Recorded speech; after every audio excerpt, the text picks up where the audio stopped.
If you go into the kitchen to cook a dish and the very first thing you get is a recipe, and you follow the recipe and you work with the recipe, eventually you'll master that dish.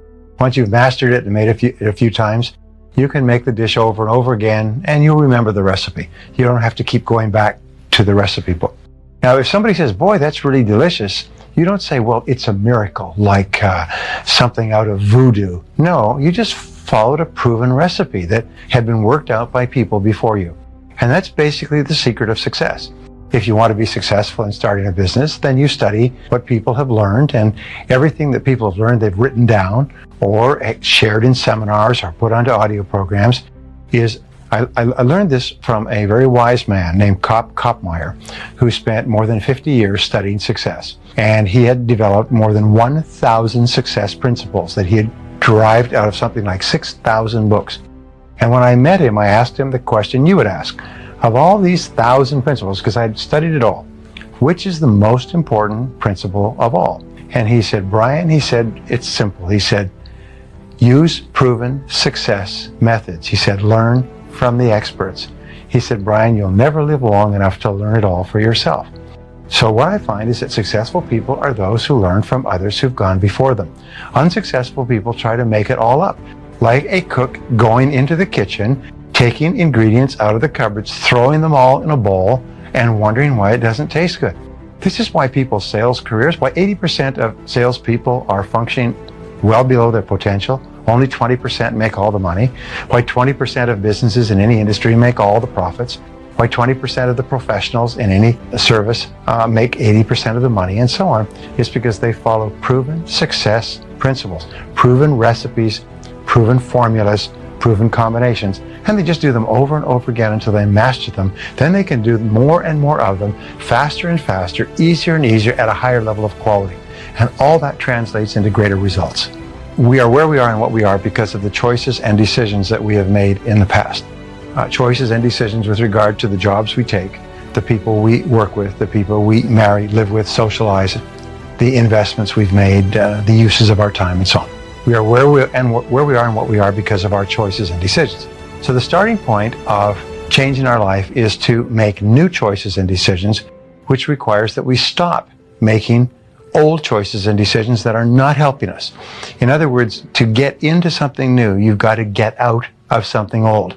To start associating with positive people, you've got to stop associating with people who are not helping you. And in many cases, people realize they're going to have to break off old friendships, break out of relationships. I've seen this happen countless of times. Quit jobs, stop associating with negative family members who are constantly critical. You're going to have to reorient yourself to more positive people. Now, the third principle that's so important is this, is that there's a law of attraction in the universe that says that you attract into your life people and circumstances in harmony with your own thinking.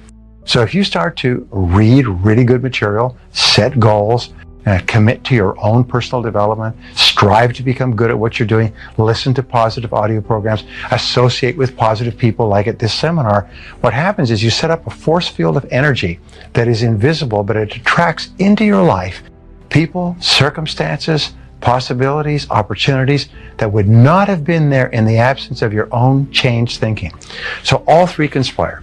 Stop making bad decisions, start making good decisions, start associating with people who encourage you, are in harmony with what you think, and then trust to this law of attraction to bring the right people into your life. Dr. Shirley Blotnick's study of self-made millionaires. 83 out of 1,500 people became self-made millionaires over 20 years.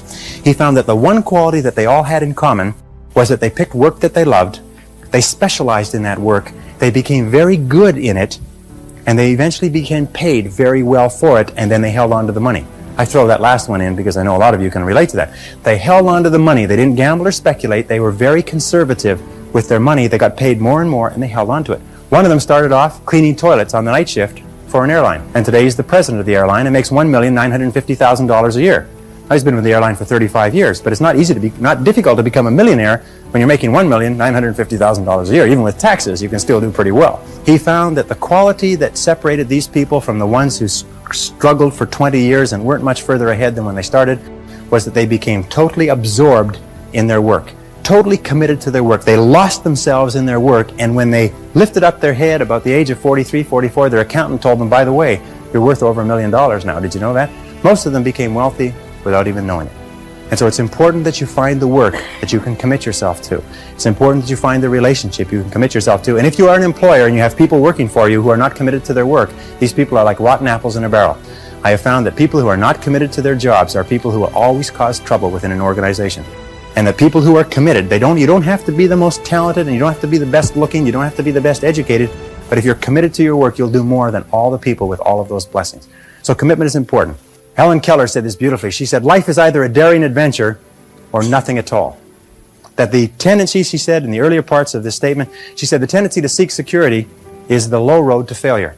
That courage is absolutely essential. And one of the things that I used to think that if you were really courageous, eventually you got to the point where you weren't afraid. I'm going to tell you something, that if you're not a little bit afraid, at least 3 or 4 nights a week, you're not trying hard enough. If you're not falling on your face over and over again, if you're not trembling when you go to sleep with your heart pounding, then what is happening is you're not trying hard enough. You're living too far within your potential. That all really successful people live on the outside edge of what they're capable of. And it's always a little bit scary on the outside edge because we all have feelings of uncertainty. We all have fears. We all have doubts that hold us back. But the brave person is simply the person who moves forward and keeps taking the chance. And you cannot imagine a successful person without courage. You cannot imagine a successful person without the courage to face and confront their fears and to move forward. I remember discovering something that was astonishing to me, and it was that your level of self-esteem or self-worth, your sense of personal value, the amount that you like yourself and respect yourself, determines the entire quality of your life. It determines the goals you set and how big they are. It determines how much you believe in yourself, which is how much you persist in your goals. It determines what you learn. It determines how much you like other people, how much they like you back. So the psychology of achievement is based around this concept that the more you do the things that make you feel good about yourself, which is setting goals, working toward them, treating people well, learning, taking good care of yourself, all the positive things that you do, raise your self-esteem, improve your self-image, improve the quality of your relationships with other people, and enable you to have a wonderful life. And that just set me off. I teach a program, it's an advanced coaching and mentoring program to business owners. And I tell them that if you come and work with me for 1 year, I will show you how to double your income and double your time off within 12 months. And then what I do is I front-end load the first day of coaching so that they double their income within 30 days. Everybody does it. It's very simple. I hand them out a spiral notebook, like a school notebook, and I say, what I'm going to ask you to do is I'm going to ask you to write down 10 goals that you'd like to accomplish in the next 12 months. Write them in the present tense as though they are already a reality. Not I will earn, but I earn. And then at the end of it, write by and have a due date. I earn this amount by this date. I weigh this number of kilos or pounds by this date. I achieve this goal by this date. Now, when you write it down, you engage in what is called a psychoneuromotor activity, which is a 50-cent word, as we say. It's a big word. But what it means is that you see it when you're writing it, you sub-vocalize when you are speaking, you kinesthetically write it, and by doing the handwriting, you actually program it into the hard drive of your subconscious mind. And I've had people do this exercise once, and a year later, they found that list of goals, and they were astonished to find that 8 of the 10 goals had been achieved. I spoke to a gentleman recently, remarkable story. He said, after he had gone through my seminar, he heard me say, write down 101 goals that you want to accomplish in your lifetime. Well, he was about 24, he was struggling, he was poor, he had a used car, no money, unmarried, single, so on. So he went home that weekend, he got a spiral notebook, he wrote down 101 goals. Now 12 years later, I'm coming back to the same city, Atlanta, Georgia.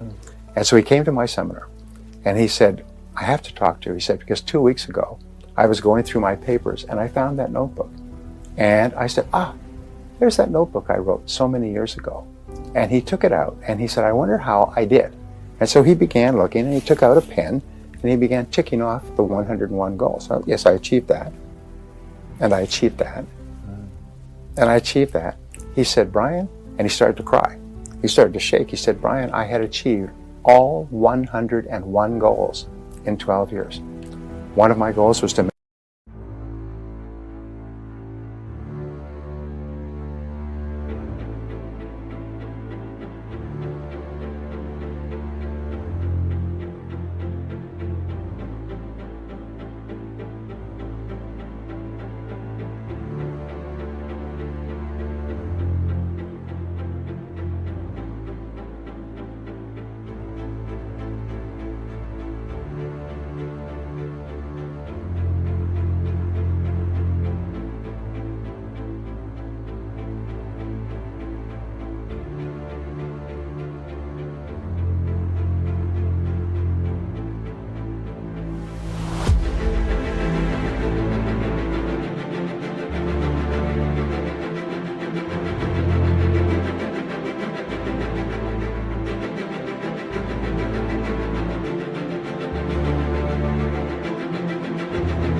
beautiful woman, which I did. To have children, which I do.